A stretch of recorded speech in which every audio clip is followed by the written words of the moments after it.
There are three special acute angles that we work with a lot, and those are 30 degrees, 60 degrees, and 45 degrees. And the reason we work with those is that those are nice, easy angles to measure, and we can calculate, without a calculator, the exact values of the 6 trig functions. For a lot of other angles, the value of the trig functions is a lot more complicated and messy, and we often are going to rely on technology. But those three angles, I've just got two of them on the board here. We'll look at 45 in the next video. But those three angles, you should be able to evaluate the trig functions of those without a calculator. So I've created this table up here where we're listing theta in degrees, and I've listed just 30 degrees and 60 degrees here. We can sort of do those at the same time because they occur in the same right triangle, which is kind of nice. We're going to convert to radians, which we should remember how to do, and then we're going to find the 6 trig functions of those. Okay, so just remember, in converting to radians, 30 degrees becomes pi over 6 and 60 degrees becomes pi over 3. If you haven't accidentally memorized that, make sure that you're deriving that once a day so that you're getting familiar with that and reinforcing how we would get there.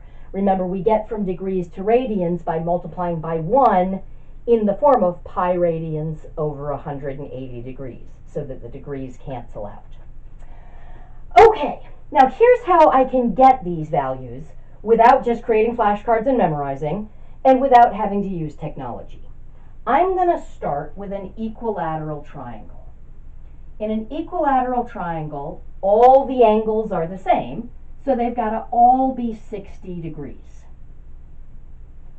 And all the sides are the same. And I could choose this to be whatever size I want. I'm usually going to choose it so that the sides are length 2.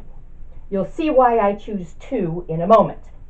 Now, pretty easy to remember, an equilateral triangle, all the angles are the same, all the sides are the same. Okay, but what's neat about that is if I were to drop a perpendicular here, I would cut this triangle in half.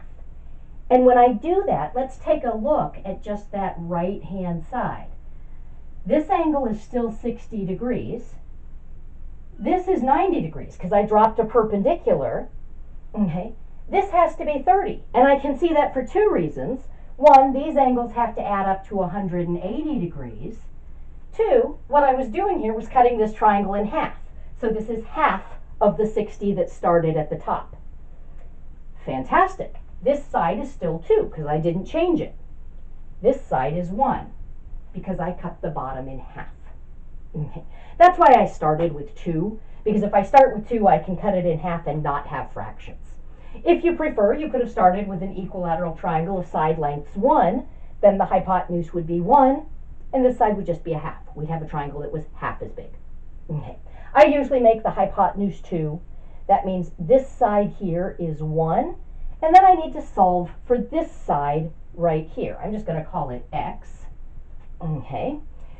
And so let's see, that's one of my legs. So I'll have x squared plus 1 squared equals 2 squared. So x squared plus 1 is 4. X squared is 3. Algebraically, x would be plus or minus root 3. But this was a geometry problem. That's a side length. It's root 3. So the side lengths, kind of nice. It's 1, 2, root 3. Okay.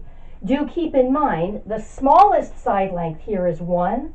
That's opposite the smallest angle. Root 3 is in between 1 and 2, because if I squared root 3, I'd get 3. Whereas if I square 1, I get 1, which is smaller. And if I square 2, I get 4, which is bigger. Okay. So the medium side length is opposite the medium size angle of 60 degrees. And then 2 is the biggest side, and that's opposite the 90-degree angle. Okay. Now, I draw this thing all the time because I hate memorizing results. So I've memorized sine and cosine of these angles. But if you ask me tangent, I just really quickly draw the picture. I actually don't have memorized sine of or tangent of 30 degrees. I can figure it out, but I usually figure it out by drawing my picture. Okay. So let's go through and do this for 30 degrees. So if I'm doing it for 30 degrees, I'm going to go ahead and label my sides in relationship to 30. So 2 is the hypotenuse. That's always true. But if 30 is my angle, 1 is the opposite side, and root 3 is the adjacent side. Okay, so sine of 30 degrees would be opposite over hypotenuse. That's just 1/2. Cosine of 30 degrees is adjacent over hypotenuse. That's just root 3 over 2.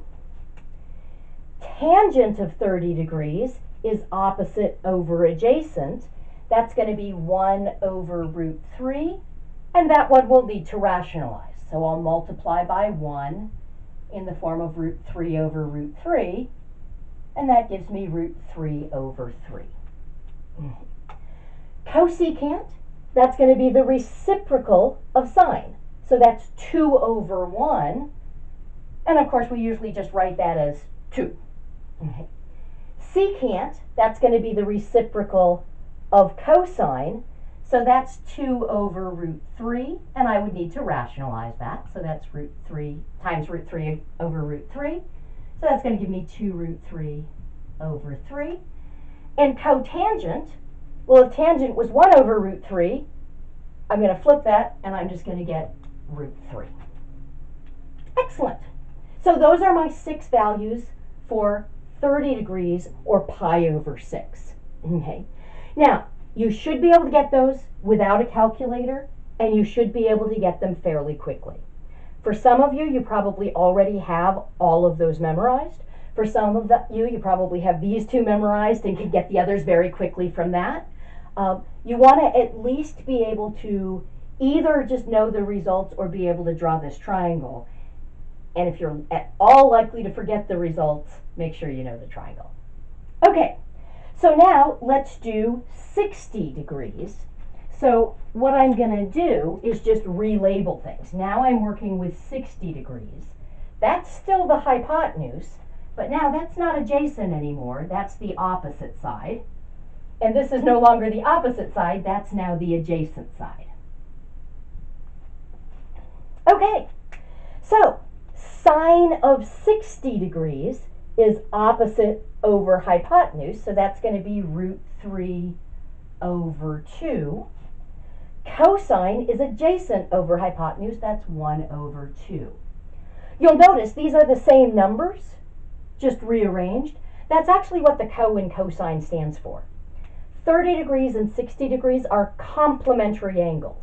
They add up to 90 degrees, so they're a pair of acute angles that show up in the same right triangle. We call those complementary angles. Cosine of an angle is just sine of the angle's complement.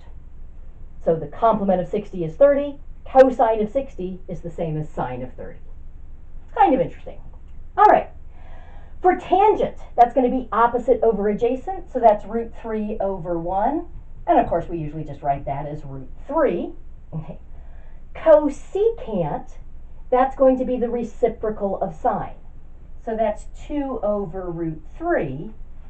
When we got that as secant of 30 degrees, we were able to rationalize that. So I'm just going to write that result. That was 2 root 3 over 3. Secant is going to be the reciprocal of cosine. That's going to be 2 over 1, which of course we just write as 2. And then cotangent, well, that's going to be 1 over root 3. When we got that as tangent of 30 degrees, we were able to simplify that to say that that was root 3 over 3. Okay. So you don't need to make flashcards and memorize all of these numbers. If you know the triangle, you've got all of the numbers. Okay. People have different ways of remembering things. Some people are more unit circle people, and we'll be talking about the unit circle in a couple videos.